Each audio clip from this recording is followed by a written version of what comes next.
Hello, everyone. Welcome to a special episode of Spontaneum. My name is Sam Comerford. I am actually not your chaos conductor for tonight. I am instead your interviewer host person, and with me is the fabulous Matt Koentjoro. Hey, you got it. I did. I did get it right. I am notorious for butchering people's names. That's pretty good, dude. No one gets it. That's good. Hell yeah. Hell yeah. I'm getting there. I'm getting better. But yeah, if you're here, fantastic. You're in for, I think, maybe not a wild ride. I think it's gonna be pretty chill. If I'm being honest. Yeah, I think we're gonna be chill. It's gonna be pretty chill. But yeah, I'm glad you're here. We're gonna talk some stuff over with one of my personal favorite game masters in existence, and we're gonna talk through some process, some general questions, some general questions, some less general questions, and hopefully my dog. Oh no, he's sleeping. He's a good boy. Yeah. So, Matt, tell us a little bit about yourself. What's your experience with tabletop role playing games? Yeah, so I'm Matt. I'm Dungeon Glitch. You may know me from the internet, or not. It's cool too. Yeah, I've essentially been playing D&D on and off for 25-ish years. I'm old. But yeah, no, I'm a fiction writer, writing coach. Did some video game work for a bit, publishing stuff, comic book stuff. I'm all over the place. So I realized that D&D was the thing that made me the most happiest. So I'm focusing on it much later in life than I should have. But here I am. It feel like that. It really do.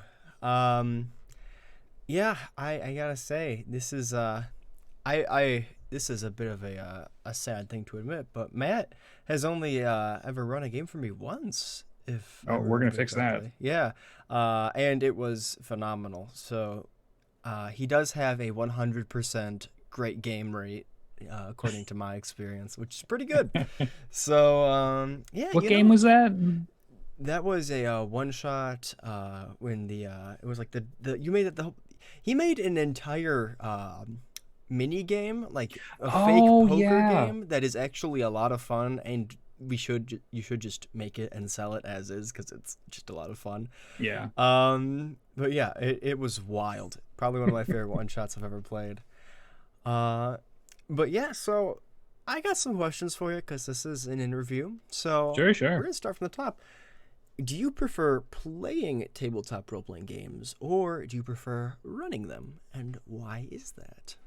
I like running things because I don't know. It's for me. I guess kind of goes back to being like, if you're at a party, the person who like is like the medic, make sure everyone is having a good time, make sure Sure. everyone's safe. That's me. I'm like the party Sherpa, basically. So if I can do that as a dungeon master, I can talk to my players and see what they want to do, make sure they get it done, get to experience it, and then I get to sprinkle on some. Here it is, better than you originally wanted it, Sure. and I like to be able to be like, I don't know. They talk about it later, and we've officially made a good memory. That's what I like to do.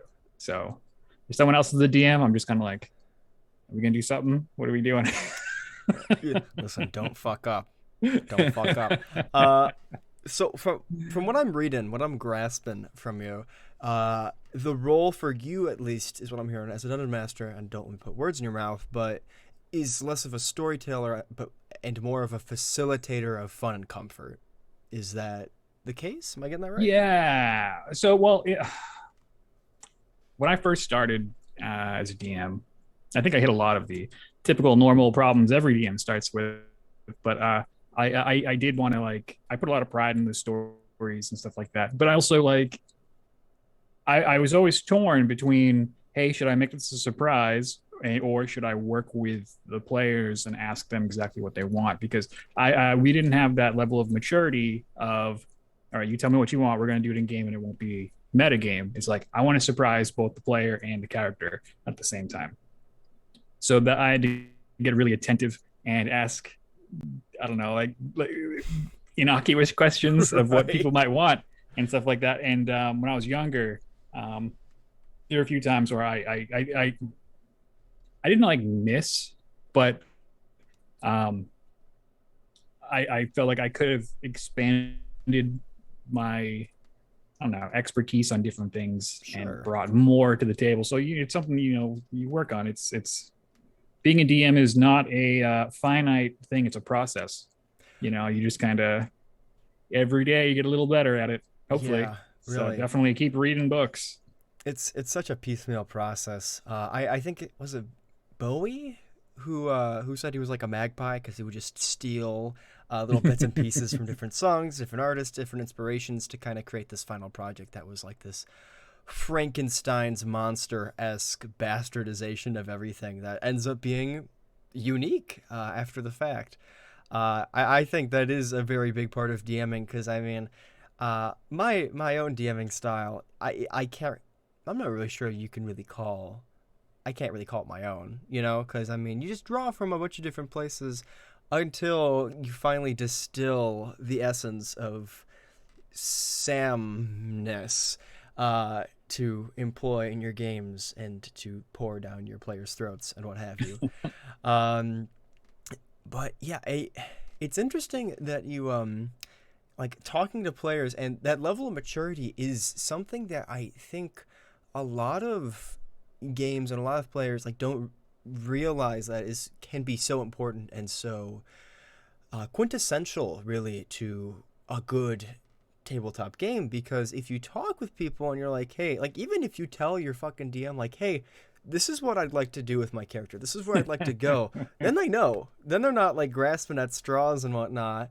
And I mean, can they throw like a twist in there and whatnot? Yeah, they should. That's their fucking job. But like, I mean, will they kill your parents in game? Maybe if that forwards the plot. But yeah, I think you hit the nail on the head. Really being communicative, not only as a DM but as a player, is super super important. If you want to run a fun and comfortable game. Yeah, I think anytime you want to hurt your players' characters, it's best to have the players be complicit in the big strokes. Like Yes. they need to like it's I yeah, if you're gonna like kill off a character intentionally, the player should sign off on it and that Yeah. kind of stuff. It's Or yeah, at least be aware that that is a possibility. yeah, That I mean, that's what session zeros are for. right. Um, but yeah, getting blindsided by something, especially if you're like connected to a character very deeply, can be a lot for some people. Yeah, So no. you gotta be careful with it. It's also like part of it is being finding that line of what a player's trust is and knowing how much they go, okay, no, I trust you, whatever you want to do, we're going to do. It's going to be great. You Yes. control it all. Or they'll be like, okay, I would love to work on this. Here's my creative input. Here's what I think would look cool. Here's what I would like to experience, that sort of stuff. And you see how, if they're hands on, either way, it's great to be on that level of communication because you can really elevate your game and it takes a lot of pressure off you and not only to not have to come up with all of the content but it's also uh you can every time I look at the stream I lose my train of thought. It's just like yeah, so but it's essentially you get these creative aspects from other people and it becomes more of a team thing, which is where you want your D&D to go. Yeah. Any DM who's building in a silo, and I used to do it, is a mistake, and you don't learn that until I don't know much later. But Yeah. Seriously. And it's not even like you can take pride in your work as a dungeon master. You can do a lot of it by yourself, but you really gotta listen to your players because that's why you're there. If you didn't want your players to be there, you'd write a fucking book and then they can read it by themselves. but they're Yeah. there because not even just to interact with the setting, because that's kind of the very surface level. Like if you're playing D&D with complete strangers, right? That's kind of where you would typically start. Or if you're a newer DM, like they're interacting with the setting you're providing them, and that's fine. It's totally perfectly fine way to play a game. But I think, in our shared opinion, a more mature, nuanced, and honestly more fun way to play is to really strike that team building, to have that same kind of stride, and where you can still throw twists at people, that's fine, but really having the players put in their own input to the story and being like, oh yeah, this is something that I would like to see. This is what if I was the heir of whatever, or like just a suggestion, this would be pretty cool. And he was like, oh yeah, I didn't think of that, that's a good twist. Because I'm gonna be real honest with you, if you're a dungeon master or a game master, you're not some god. You're just a guy or gal or non-binary pal, and you gotta accept the fact that everyone else at your table is a person too, and they're gonna have different perspectives than you. And if you can kind of build this cool jigsaw puzzle piece with their perspectives, it's gonna look a lot prettier than just your myopic table spread of a jigsaw puzzle. The pieces might not even fit together, but who fucking cares? It's your cool little multicolor quilt jigsaw puzzle. Yeah. Yeah. Moving on. Speaking in terms of player agency, where do you typically fall in terms of running games in an open world setting versus more railroading? Which do you typically prefer? This is something that I actually had to come to terms with most recently. My campaigns are sandbox. Essentially, it's like it's all right. You're here. You have your basic information. There's certain spaces where you can get more information, but you are against numerous ticking clocks. You can do whatever you want to do, but there is stuff working in the background. You will become aware of it. Some things will happen. I even have a thing where some of these ticking clocks will work against each other. And you may see some of these aspects like, oh, killer cult, dragon doing this thing, political intrigue.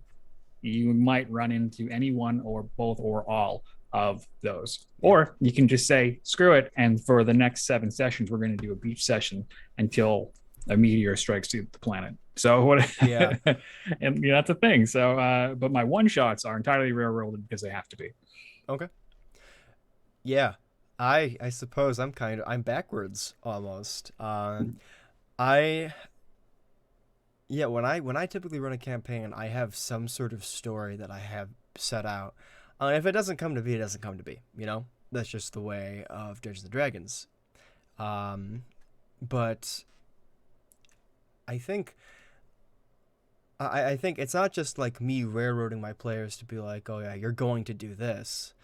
It's that obviously I love their input and whatnot. I see what I can do with it, and if they don't bite on the hook, then we go somewhere else. But I kind of like to put. It's not railroading as much as it is like, oh shit, what's a good metaphor?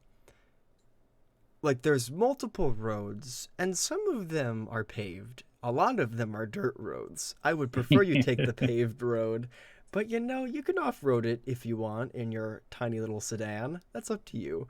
But in terms of my one-shots, as I think the viewers of this channel are aware, it's pretty sandbox. I don't even have a goal in mind when I run a one-shot. So that granted. It's so difficult for me to do it. So seeing you do it is a lot of fun, especially being part of it. Because like at this point, like, I mean, you and I have been playing with each other for a while now. So yeah, like I've like severe trust, and now it's just kind of like awe. So it's really fun. Aw? Oh. I don't know about that. Well, I mean, like no one saw it, but we got to do space pirate Matt Damon and stuff like that, and we just keep coming up with all these ridiculous things that are just like, no, our chaos matches. Like this is neat, and I dig it. Yeah, in that campaign, I remember that was the moment because I had this kind of serious story I had set out for it, and nobody wanted to bite. And I'm like, okay, fuck it. random encounter, space pirate Matt Damon. Where this is the point where we're going off the rails, and then they can find their own way. And from that point onward, that campaign was a lot more fun, I think. I think But so. Yeah, yeah, yeah. Space Pirate Matt Damon was the definitive moment where I'm like, all right, fuck it. It's very clever. So it's I like, yeah. listen. I'm just a big fan of throwing references in games that take place in the future, and people be like, what? Who's Matt Damon? Who the hell is Yeah. Matt Damon? Yeah, that was a good campaign. Um, so yeah, in terms of kind of being a magpie game dungeon master, keeper, if you're playing Monster of the Week, what have you, whatever the fuck your games call you folks who run them, what's a trait that you see in them that really makes you kind of engaged when you play in their games? What's something that you think you could probably pinpoint when you're playing in those games? Um, if I'm watching other people run a game, the things that I'm drawn to is the first of all, like language. Like when people are able to articulate certain scenes or descriptions or find different ways to do dialogue. I mean, I'm a writer, so it's like it's very important for me, and when it's really well done, I'm easily impressed by it. Mm. Then there's like the presentation talent. So when some people are able to do multiple voices or carry a tempo, the way that they present scenes, or they let their voices rise and fall with all of the different things to match the tone, that kind of stuff. So doing all these subtle things that can help ultimately trap your players into your world because they're in this narrative, that's the kind of thing that's powerful to me. So it's a lot less about like production and, hey, look how great my camera is and this and here's my map and that kind of stuff. Like, cool, video game effects, I get it, neat. Anyone who can do it, massive respect, because I can't. So but it's like I play theater of the mind, take me there. Yeah. And if you do, it's like, holy shit. Yeah. I think for me, all of that rings true. And I think I can kind of boil it down to what I like to call infectious enthusiasm. Oh yeah. So a really good example of this is someone we had on not last week, literally 2 days ago. Bodhi from Homie and the Dude runs a show that I am in. Check it out. But he is he gesticulates very wildly, and he gets very into character, and he stoops over when he's playing older characters. And his eyes kind of like just widen all the time, and he's so clearly into this. And that is infectious. Like, it makes you want to be a part of that story. And I think when I kind of compare that to some other DMs who are more professional or whatnot, or just are bigger in the scene, like your Matt Mercers, your Brenly Mulligans, they have this trait. They have this infectious enthusiasm that draws not only the audience, but also the players, like, directly into what's happening, because they're so much a part of it, because they're just they're a performer, you know. Yeah. They're a front man, even if they're not the greatest singer. I mean, even if he's not a great singer, Mick Jagger fucking sells out venues all the time because he just has this vibe that is just magnetic. And I think that's the it factor for... Yeah. I'd never played with Bodhi before until Tuesday. And really? like I'd seen him around, I'd seen some of the bits and stuff like that, but seeing him do it like live, Bodhi is a conduit for his story. Like Yes. he just does it, and it's super impressive. And it's just great to be around that kind of that level of, as you said, enthusiasm for it, because just once you see it start going, you're like, oh, this is sick. I need to step up my game too, but this is awesome. Right. So. Exactly. I mean, I think a lot of games, especially when they start, you can be a little... I can be, at least. I don't want to speak for everyone, but I can be a little timid sometimes. And I've really tried to push myself to be the one who not acts out, because that's not the right word for it. I hope I'm not annoying in my games. No. But kind of generates this sort of like, oh, I'm my character now.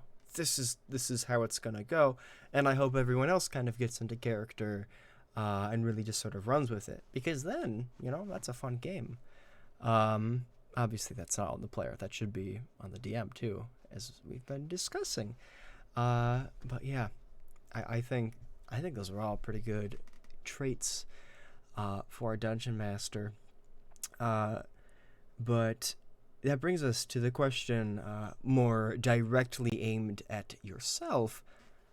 And I do want to know, because I was extremely impressed with your one shot. How do you keep people so engaged? Because for context, Matt ran a pretty unorthodox game of Dungeons and Dragons, in which for the first half we played this made-up poker game that he had just generated in one day. That afternoon. That afternoon, and it felt flawless. And then there was like a chase scene, like there was barely any combat or anything. And I was just invested. I mean, I have ADHD. I will sometimes, check my phone or whatever when I'm playing, because I need to check Twitter. But I was lasered in, and I'm wondering, how'd you do it? How'd you do it? What's your secret? I don't know if that was like the exact intention of what it was that I was doing, but like when I make my stuff, I like to give my players additional layers of agency whenever possible. But I'm not sure that even came up in that system, in that game, because it was like we had that world we wanted to flesh out, so I tried to create different elements for it and allow characters to role play with various abilities in situations that they're not normally in. And another thing was I try to use the mechanics that aren't used often. So we did that chase scene, which I love chase scenes. It's like it's a one-page little section in the back of the DM guide that no one looks at. And it's so fun. And I didn't even know it was in there. And I was running chase scenes that I'd made up had similar mechanics to that. And mine were absurd, because it was like, yeah, make a random save, or you can use a spell and that'll break this, or that kind of thing. And then when I found it, it's like, oh, this is going to streamline the whole thing. Perfect.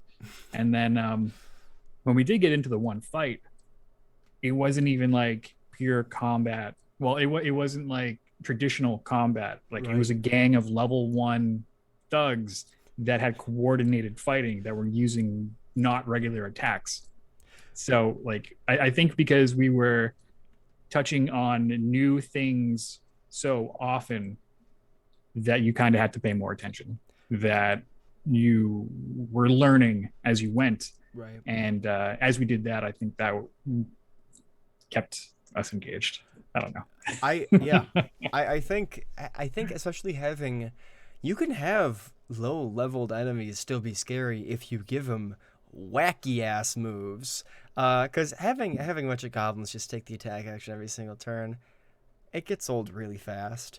Oh, but yeah. If you got a goblin that throws a fucking like time slowing bomb into it because he's like a chronomancer artificer dude, that's wacky. That'll turn some heads. Well, I mean, for what I did, it wasn't even anything like bizarre. Really.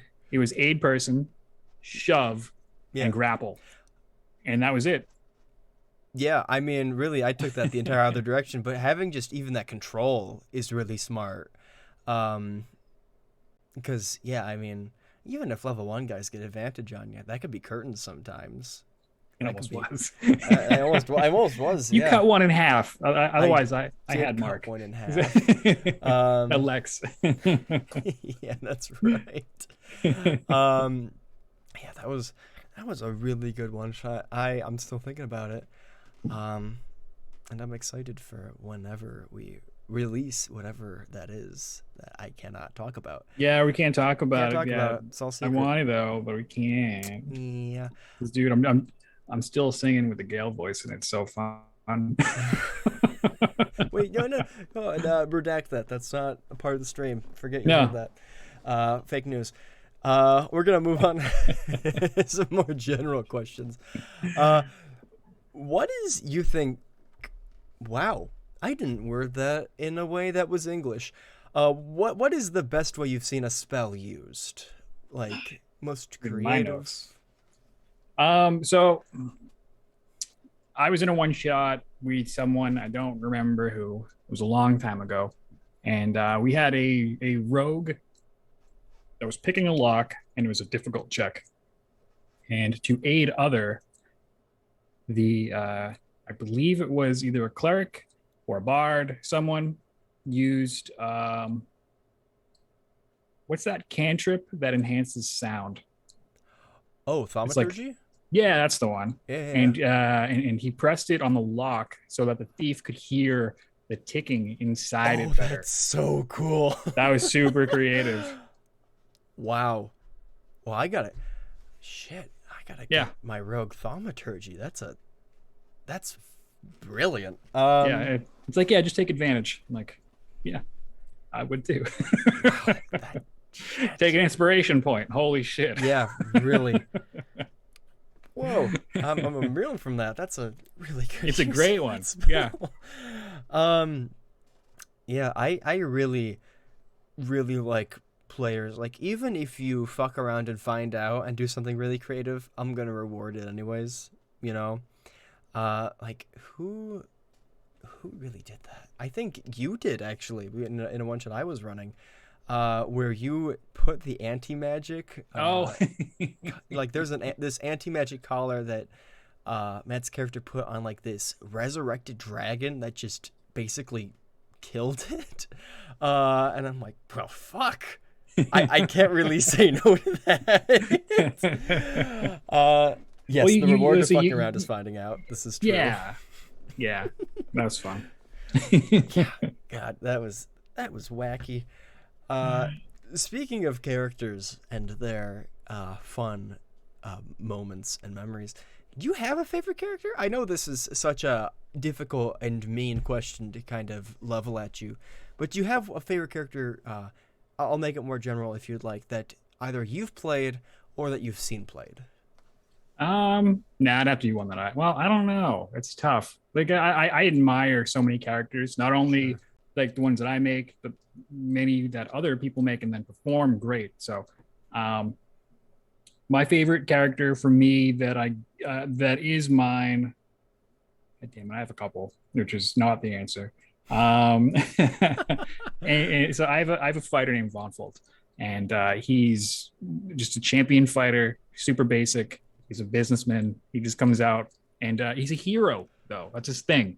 Like he was a refugee raised by it takes place in Forgotten Realms, I think. So he's from like Mirabar. So he's got like the dwarf history, dwarf style crafting, but he's just a human. And I used him when I first got into the D&D space. I made him online, and I played him on a stream where we were through the Dragon of Icespire Peak, and I love that character because it also lets me do the Thor voice, which is great. But like the rest of the party and stuff, they were not mercenaries, but they were definitely like more down to do other things. Von Folt's chaotic good. So when someone came to us with a shady thing, he's like, no. We're not doing that. So that was, yeah, it was all right. I felt like a jerk after I had to shut something down, but it's like, Well, that's strength in your character. Like that's why I hate the phrase. I hate the phrase. That's what my character would do. Well, yeah, okay. I hate the hate that phrase gets. yeah, Because there are good ways to use that phrase. Because if your character is somebody who is like selfless or their intelligence is fucking poopy, they would do the selfless thing, or they would be a silly guy. Like that is like playing within the bounds of your character is encouraged. The only reason there's gotta be a better phrase for saying like that's what my character would do if your character's a fucking asshole and nobody likes them. yeah. There, we'll come up with something eventually and put on a T-shirt. But yeah, I think because yeah, my personal favorite character, I didn't even make them. They were bequeathed onto me because I was this should not be, this is not good advice. I went on r/LFG, which is looking for game if you don't know what that is, and I these two guys said they needed a DM, and I'm like, yeah, sure, why not? I can do that. I lucked out. I really lucked out because these guys are great. I still play with them to this day. Pro tip though, r/LFG, lots of different folks of lots of different alignments, shall we say. So be careful because it's Reddit. But because there were only it was a DM and 2 players, the way that I ran a game, and then one of the guys wanted a DM, and he's like, listen, I don't want to have a party of just 2 people. You can run 2 characters each. And I'm like, well, shit, that sounds pretty cool. So I made this paladin, and I mean, he was dope. I was a big fan. Redemption Paladin, best subclass. Nothing can touch it. It's fucking incredible. And then I was given a half-orc wizard because I had this fully optimized variant human Redemption Paladin, and then I got a half-orc wizard. And I'm like, well, shit. Okay, I'll see what I can do with this. His name was Nashgar. He Nice. was kind of Sherlockian in the fact that he thought he was smarter than everyone else and was a bit of an ass about it. I have never had so much fun playing a character. And Fantastic. like just kind of delving into like this past that I was like that his mother, like he couldn't save his mom, and that he became a divination wizard to kind of like know when something's gonna happen so he could act next time. Wow. I was given that. I'm like, oh Jesus, okay, I'll see what I can do. But God, that was such a fun character. People should give me characters more often. If I ever joined your game, be like, hey, don't make a character. I got one. I got one for you. But yeah, that was rad. And yeah, is he a bit of a silly guy? Yeah, but that is what my character would do. And not like, and by asshole I don't mean he was mean. I just mean he was like kind of condescending. Because if you're an asshole who just is an asshole to be an asshole, man, well that is sometimes fun. If you're playing a one shot, that could be pretty fun. But like just constantly enduring that can be a little grating. But yeah, that is I'm starting to play more jerk characters. So yeah. I'm trying to find that balance. Character from thing I cannot talk about is kind of there. Which is I always funny. feel bad though, because like I'm not a jerk. So No, it's you're like, not. how do I do this without? It's like, how do I just keep it funny? How about I do that? But it's also Yeah. like we did a one shot the other day, and it was like like I got to play a vampire hunter Mark Wahlberg, and there's no nice way of doing it. And I felt bad anytime he talks shit because he has to talk shit because it's his only language. So Yeah. it's Mark Wahlberg also isn't like a great guy. So no, he's not. His interviews, he talks about stealing stuff when he was a kid and things like that. It's like, yeah, I get it. Yeah. Yeah. Like, yeah, you're from the rich side of Massachusetts. You're a jerk. You have nothing better to do. I get it. So, that was a wild one shot. We had a Billy Butcher-esque character, and then Mark Wahlberg is a vampire hunter, and it was the wildest combination of characters. Which you I didn't notice you were playing Butcher. You did play Butcher. I did play Holy Billy Butcher. Shit, though. Yeah. With a horrible Cockney accent, was which great. I pride myself on.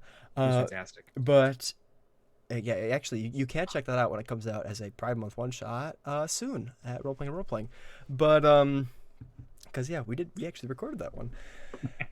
But yeah, that was a wacky one. I think, oh, go ahead. Good. No, good. Damn it, we can't be in a fucking this politeness standoff here. Fine, okay. I think what a lot of people, I think there's kind of layers to having silliness in game, you know?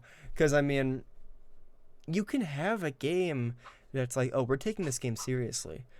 that doesn't mean that your character isn't a silly jokester that likes to, have gallows humor or whatever. That's fun. That gives your character more life, and they can joke within game. Obviously, that doesn't mean that you can start making references to like SpongeBob SquarePants, but like I keep keeping it light has like a really nice kind of, or not even keeping it light. If you want to keep it heavy and do full dark comedy, whatever, man. I mean, if it fits the scene, it fits the scene. And I think that it's hard to kind of find that balance, you know. Yeah, you got to read the room, and you also got to kind of understand that certain things are going to break the immersion. There's a suspense of belief. You got to make sure that you are in there. And again, when we did the Space Pirate Matt Damon, you made sense. It was ridiculous, but it made sense, and that was the beauty of it. Like we found we found an ancient pod where Matt Damon had cryogenically froze himself in 2025 and had no idea what had happened, and he had been traded around space as a trophy. And then the people who owned him before were spaced, and he was just floating around, and we tractor beamed him in. We found out what it was, and I said, "Open it." And he joined our crew, and it was fantastic.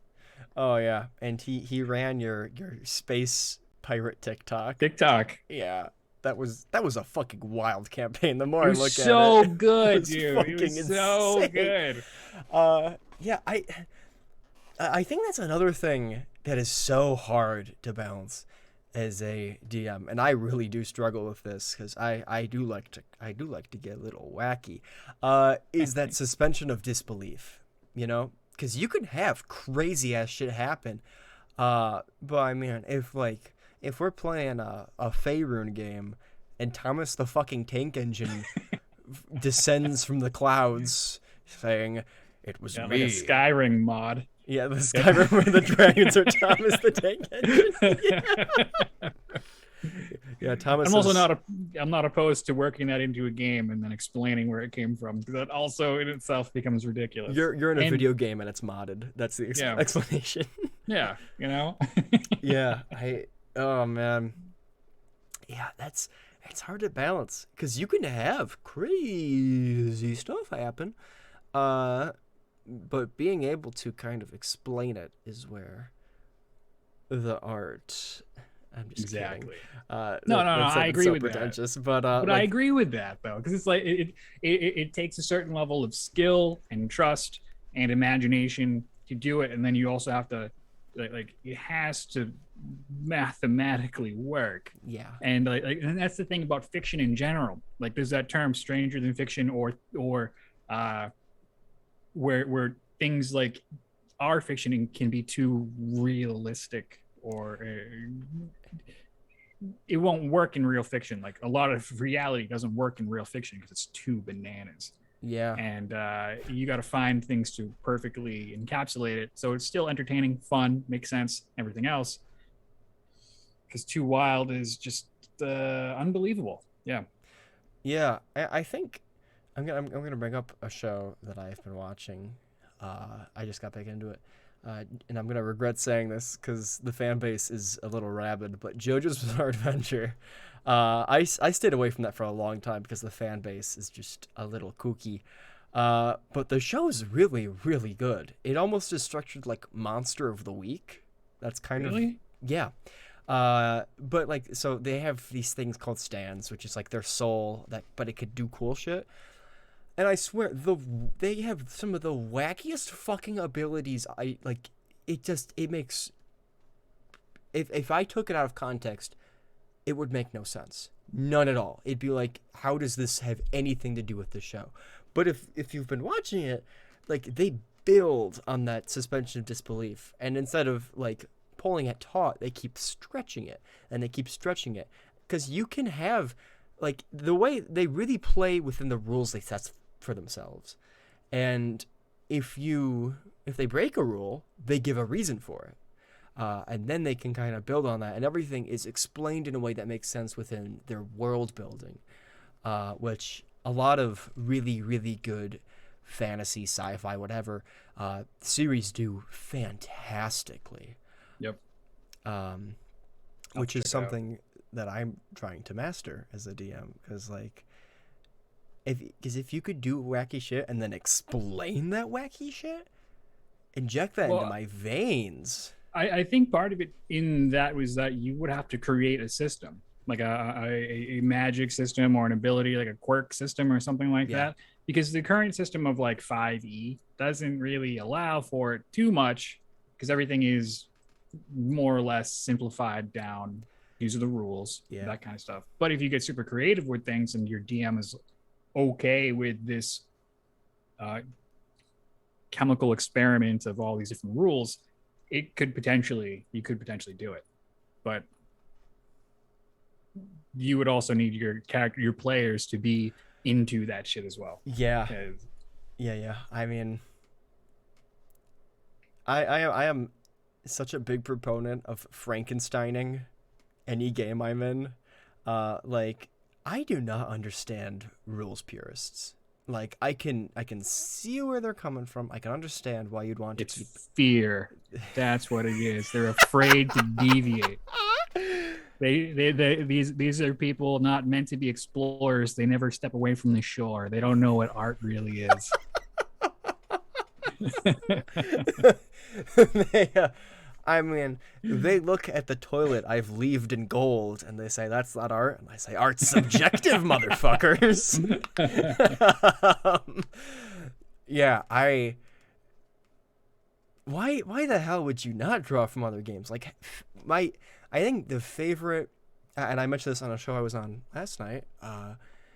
Go check out Goblin's Lair by Chesh because it's pretty cool. The having Fate is such a fucking cool game. Like the Fate TTRPG is so cool, and the consequence system is gnarly. Because you can choose to take a consequence as opposed to taking like a stress.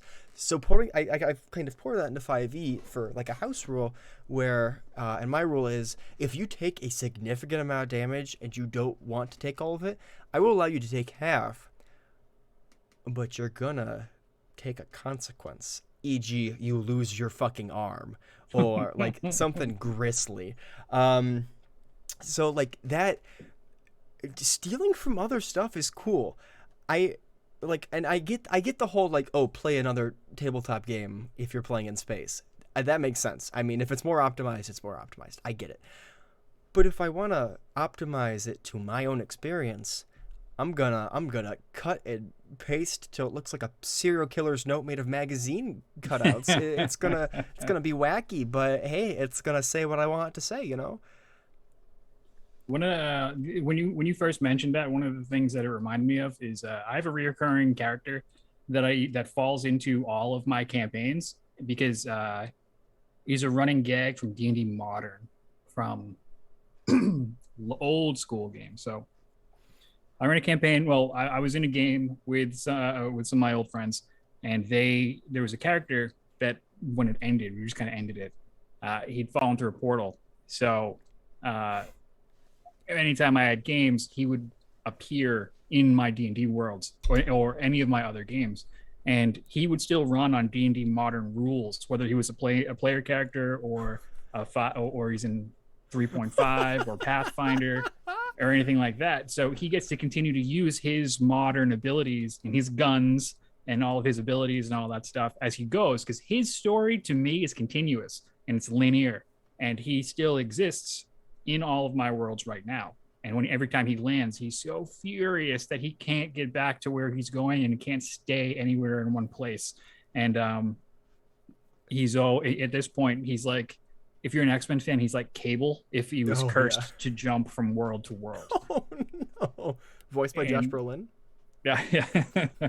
So yeah, but after doing that, I realized that it's kind of fun to mix game rules specifically like that. So it's like, yeah, now you got a character from Vampire the Masquerade and you want them to show up. You're gonna run on Vampire the Masquerade rules unless we commit to something that is specifically 5e. Right. So we'll see what happens, and it's a lot of fun. And that's cool. Splicing the games like that gets crazy. That brings me to another question I think is much more DM, GM, keeper, whatever centric.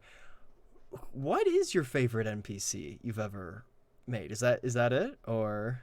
Uh, well, technically he's still a PC. So Oh, that's his true. he came from he was originally a PC, and then he came through again as an NPC, and then we had an epic campaign, and then he was PC there, and so he's technically like level 24, um, and he keeps showing up, and then and now whenever he shows up, he's still level 24.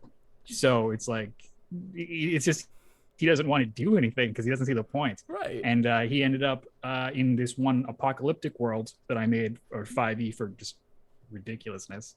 And he was the villain because he was destroying the plane so he could escape it.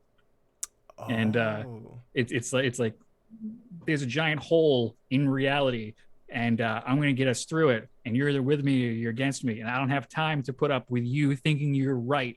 So here's me and my acolytes, because I'm going to do this stuff. And like the player who originally created the character was playing the campaign, and he didn't discover that the villain was his character until like session 9, but he'd run into him a couple times.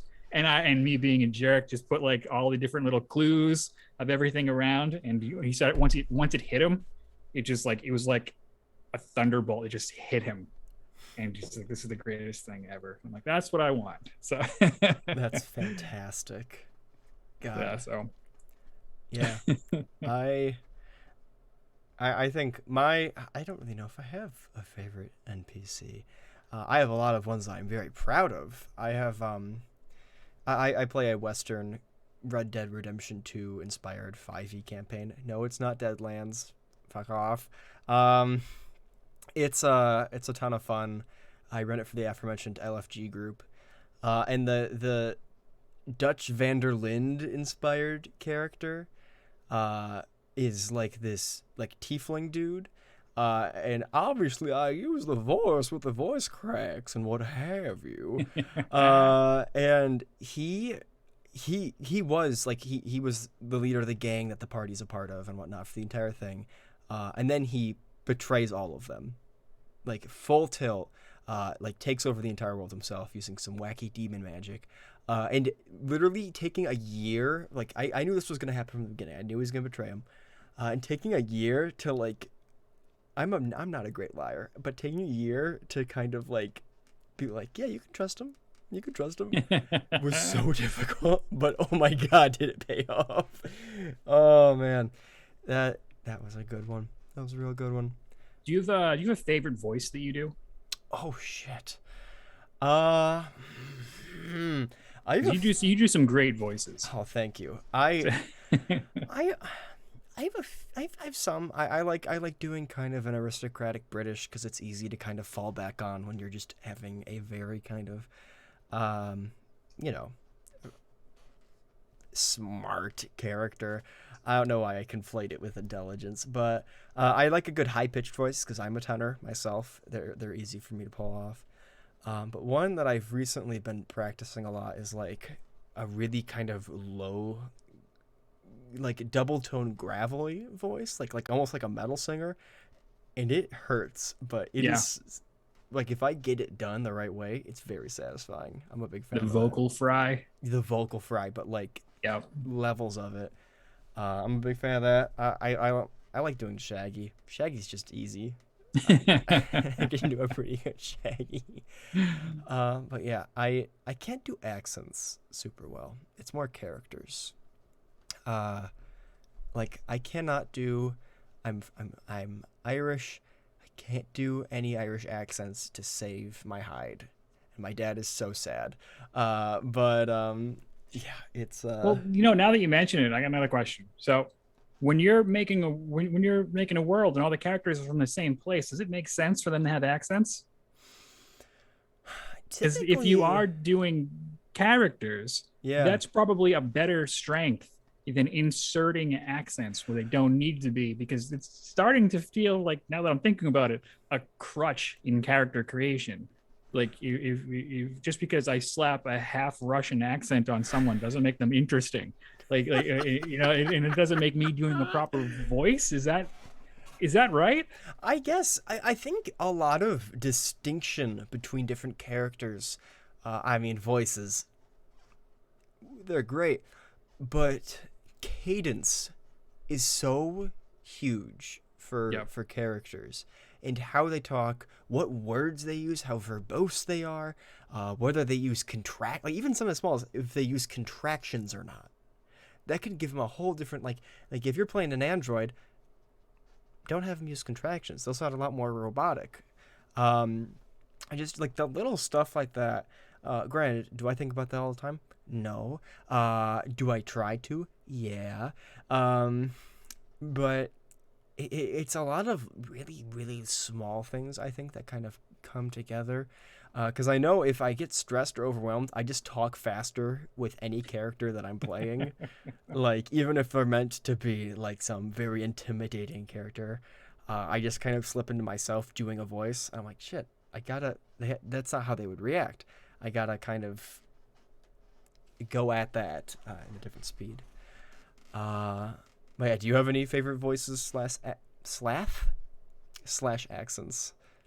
Um, so I now that you mention it, two come to mind. One, all my dwarves have Boston accents because it's fun for me. I can actually very good just kind of lean into it. accent. So like I had this dwarf in my home campaign, and I could just let full loose, just go full like Bill Burr with him, and he's fucking great. So other than that, I had another character in another campaign I do, which is on hiatus right now, but it's me doing my Jeff Goldblum impression. So I get to I'm playing like this half elf, and he's like a warlock, so he's just kind of not always there anyway, and just and oh, what about the and just do all these the random things, and I got that inspiration because I was talking to some of the players, and Jeff Goldblum had just like, I think his show, The World According to Jeff Goldblum, had just come out, so they were talking about it. I was like, all right, let me try an impression. And they ended up liking the character. At first, I didn't trust him because it's so shifty, and then they're like, okay, no, I love this character. I'm like, all right, great. Life finds a way. Yeah. Isn't he in an actual play now, Jeff Goldblum? I think he was. Yeah, I think it was about that time. Yeah. I don't know if he still is. I don't know if it was a one shot or if it is a full game, but I mean, listen, Jeff Goldblum, you're watching this? Come on, Spontaneum, bud. It'll be Jurassic Park fly themed. In terms of our lovely chat, do you guys have any questions for Matt?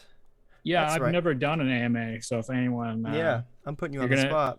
People are gonna be all, I can't believe I missed AMA with Dungeon Glitch. Exactly. So I don't know what to tell you. It's Thursday. I'm sure you got other things to do. Don't. And be here. Listen, this will be a VOD, so people can see that they've missed it, and they can watch like, oh, I have such burning questions for Matt. You want to talk about marketing? Go ahead. Do whatever you want. I'll cover you. Marketing? How do you feel about the market? That's what the market in general. Right? Yeah, it's rigged, but you know.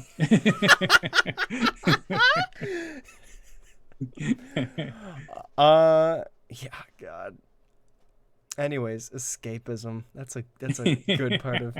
I find that having escapism, but also like putting yourself into a game, kind of contradicts itself a little bit.